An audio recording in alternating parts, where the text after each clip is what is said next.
Well, hello. This little prime mover is a vacuum engine, sometimes called a flame gulper for reasons which would be obvious in a moment. I built it to design of Jerry Howell of Colorado Springs. Jerry published many plans for small engines of various types, all beautifully drawn with some very useful construction notes. What I'm going to do today is to describe the operation of the vacuum engine and its construction and the materials that I've used, and then a short demonstration of its operation. The principle of the vacuum engine is very simple. You could call it a sort of two-stroke cycle. During the first stroke, the piston being at this end of the cylinder, we have a burner, this little spirit lamp, and the spirit lamp is positioned very close to an orifice at the end of the piston of the cylinder, and the valve, this slide valve, which as you can see moving there, is open in that position, wide open. So as the piston moves in this direction, it's moving down the cylinder like so. It's drawing combustion gases in as the burner consumes the alcohol, and towards the end of its stroke, about there, the slide valve closes and we have a hot trapped combustion gases in the cylinder, and the gases start to contract. The flywheel draws the piston to its full extent. Now we're at the end of the stroke. The gases are contracting now because the cylinder is relatively cold. The pressure drops, and atmospheric pressure, which is open to this end of the piston, now pushes the piston in the other direction. So for another 20 degrees or so, the cylinder is still closed. The gases are now contracting. This piston is being pushed and being impulsed in this direction towards the flame, and at about 20 degrees from the end of the stroke, the valve now opens and the hot gases are expelled from the cylinder, and eventually the piston reaches the end of the cylinder again, and we're ready to start the next stroke. So it has a relatively short impulse period, about 40 degrees. The rest of the time is taken up by the gases being drawn into the cylinder and then expelled on the way out. The spirit burner is just a small methylated spirits burner. In the UK it's called methylated spirits. It's denatured alcohol, so it's mostly ethanol with a little bit of methanol and some other ingredients to discourage people from drinking it. The valve at this end is controlled from a cam connected to the crankshaft. There's the cam just here, and there's a little tappet running on the cam, and the cam shifts a position and rotates the camshaft down the body of the engine, emerging on this little hub here, and connects to what is effectively an aluminium puck which slides across the surface of this valve opening.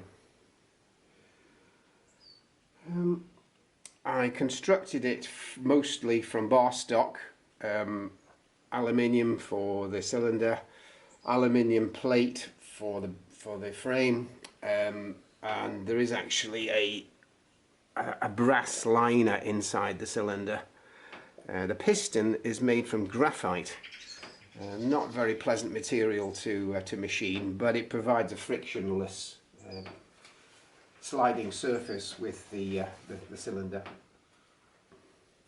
The cylinder bore is 1 inch. You can see that from this end. So that's a 1 inch cylinder bore, and the stroke is 1 3/8.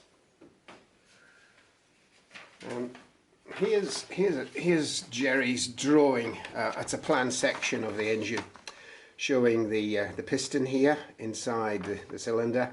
There's the valve, the slide valve at the end. The crankshaft runs on a couple of ball bearings.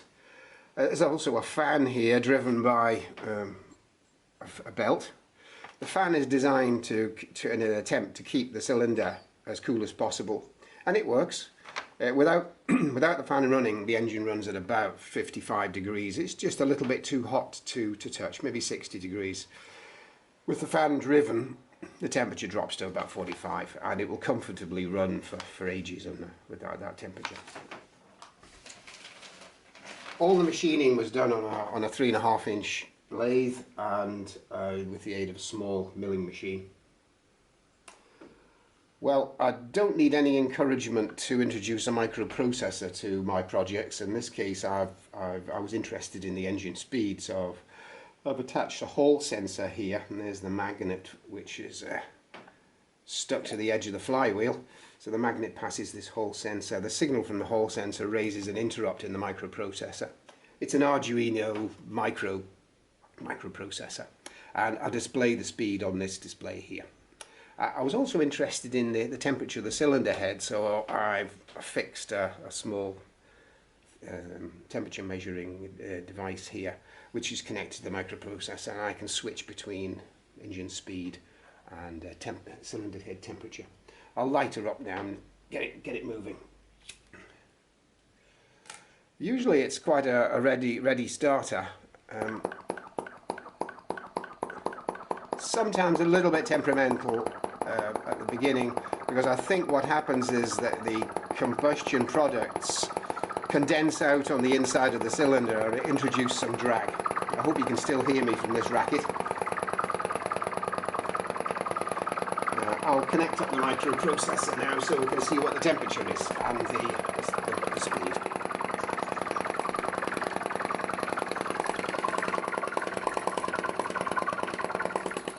Whoop. I think the flame's just been blown out, which is one of the hazards with these engines. The exhaust cycle has a tendency to blow the flame out. The speed, its performance is very much dependent on the position of the flame, as you'd expect. With the flame very close to the valve, it operates at its maximum speed, which can get up to about 600 RPM. That popping noise that you hear is the valve opening on just before its exhaust cycle.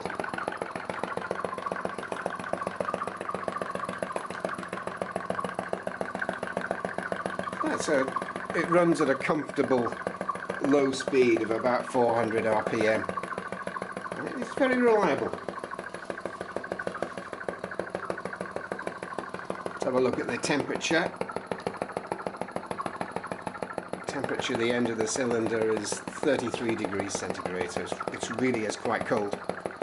That will increase over about 15 minutes to its operating temperature.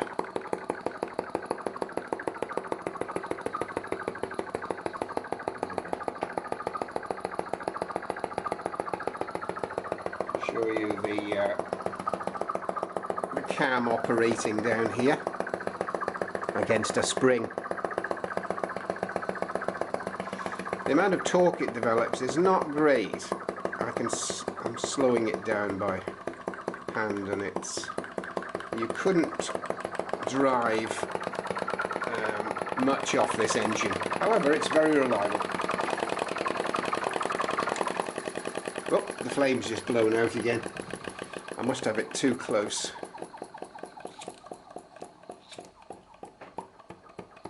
There we go. It's got up to 41 now, so it's starting to climb. Yeah, it's noticeably warmer than it was before. You notice as the exhaust cycle takes place, the flame gets partially blown out. It's interesting to watch it in the dark, because you can see the hot combustion gases being drawn into the cylinder as a sort of as the flame gets sucked in. So the gases are still burning as they're going into the engine. So that's why I think that you could legitimately call it an internal combustion engine as well. It's now 42 degrees centigrade.